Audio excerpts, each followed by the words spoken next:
So I'm going to do one and then I'll show you the rest. You're going to cut the butt off. Some people call it the core, I call it the butt, it don't matter. Okay?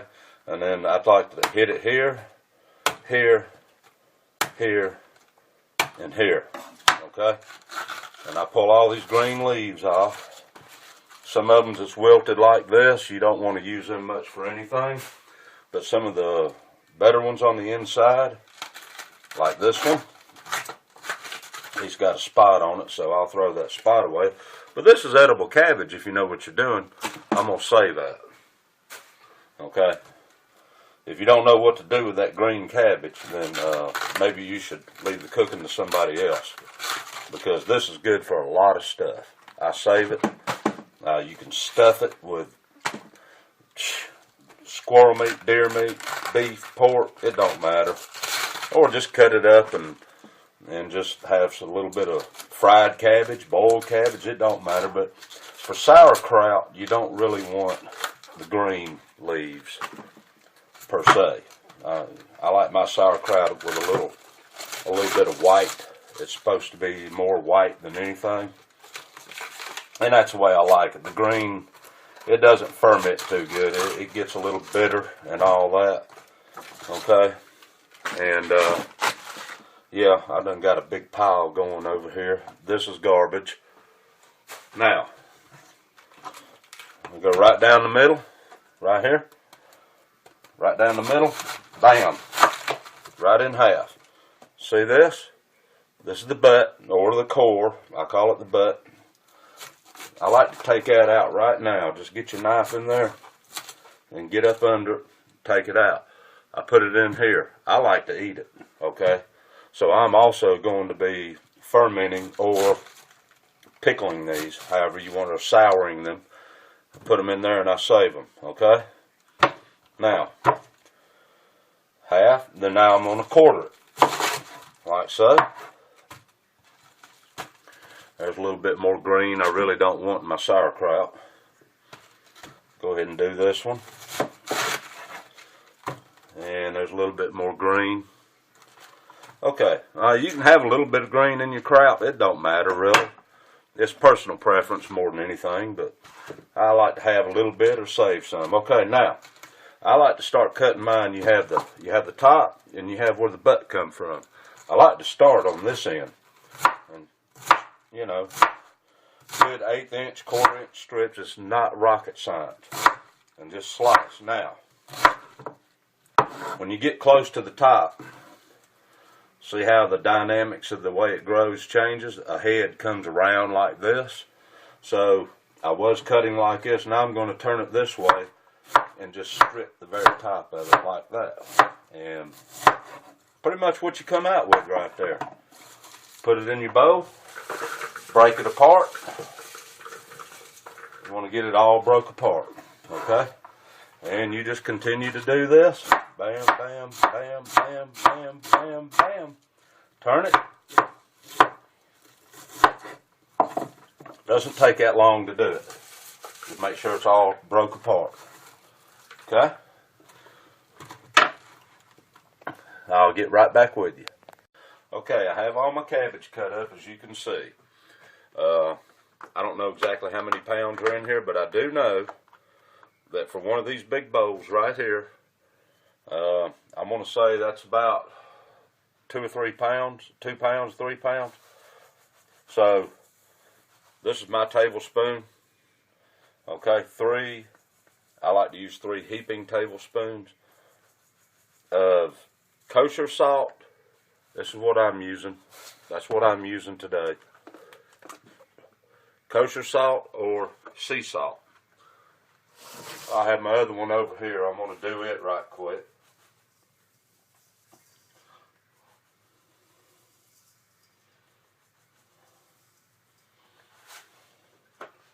Okay, now that I've done that, what I like to do is just make sure your hands are clean, number one. But you have to get in it, and I like to just kind of roll it like this. Get all that salt mixed up. Just go to the bottom, to the top, just like you're marinating meat to get ready to do something with. And I just like to turn the bowl and get everything broke up real good, like so. Okay, rotate and do it again. And you'll feel the salt get all through it. Okay, yeah, I spill some out the side, and whenever I spill some outside, I never put it back inside here. Okay, because as far as I'm concerned, even no matter how clean your stuff is, I consider it contaminated. Okay, you cannot have contamination when you do the fermentation process. Okay, you just can't. It messes it all up. So this is the best way to preserve food, to make pickles. This is the way they used to do it years ago. Okay, it gives you all of your good bacteria that your body really needs. And then I've got this one too. This is a little bit smaller, so this is 2 heads of cabbage. Altogether we've got about 30 pounds of cabbage. Hang found a good deal on it, so whenever you find a good deal on this stuff, this is when you have to do your preservation or whatever. She got all this for 99 cents per 3 pounds, okay? Anywhere else in the stores, it's 69, 79 cents a pound. And just kind of mash it down like that. What's going to happen, the salt's going to sweat, okay? And when I get further into the process, I'll make another little video, and I'll show you more. Okay, here we are. When I started off, I had 3 of these buckets, about 3/4 of the way full, right here, of cabbage. I added the salt to them, and I'm letting them sweat down now. So basically what you want to do is, I'm going to show you one bucket. You want to stir it like this. You have to stir it every so often, okay? And kind of fluff it up a little bit. You want to make sure all the juice and everything gets through there and sort it out. Okay? Then, what you want to do, shake it a little bit. Now I have a potato masher, and I'm just going to mash it. And the reason I'm doing this is I want to squeeze the juice out of the cabbage, because this is what it's going to ferment in. And this is how you make real sauerkraut, okay? Not the vinegar-based stuff that you buy in the store. This is the real deal. And again, this is better for you. Now I have 2 more buckets over here that you can see, and they all started off about 3/4 full. And this is the result out of 30 pounds of cabbage. Okay, after 30 pounds of cabbage, okay, after I've let the salt do its thing and all that, I'm mashing it out. You see all this juice? All this juice comes from the cabbage itself, okay? All that juice comes from the cabbage itself. I don't know if you can see it, but that's it. You don't want to add any kind of water in there if you can help it, okay? It has to stay covered. If you do have to add water, then what you need to do is don't add tap water, okay? That's like, you don't want to use regular salt, and you don't want to use tap water, because iodized salt, it'll make it turn funky colors, okay? It's got iodine in it, and tap water has chlorine in it, so you don't want to use that. I have my jug of distilled water, okay? I bought when we was on the last, actually the Sapelo quota hunt this year. So I have that left over. So if I need to add a little water to it, I will, and I'll mix it up. But I will continue to mash it like this with my potato masher.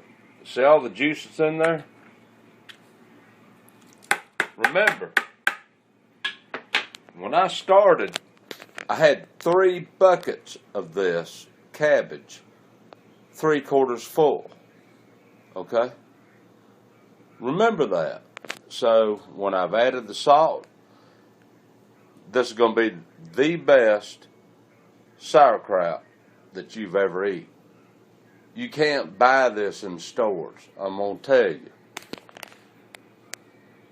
This is good stuff right here. And not to mention, it's good for your body, okay?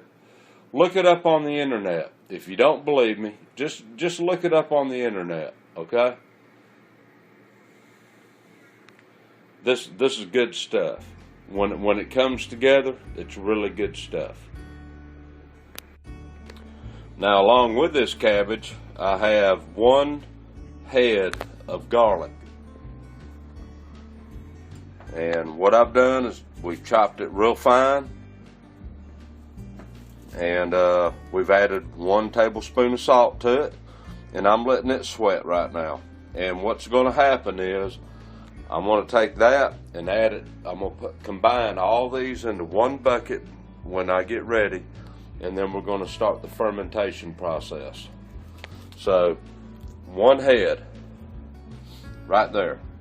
1 tablespoon of salt. I'm letting it sweat just like the cabbage. Okay, I've taken a regular plate, put it down inside the 5-gallon bucket. I have an old coffee container, and it needs to be filled with the same brine that you're using for the sauerkraut, just in case things spill over. So this is it. I'm gonna set it in here, okay, just like that. And what that's going to do, that's going to keep weight on it, and it's going to keep all the cabbage underwater in the brine, and it's going to ferment.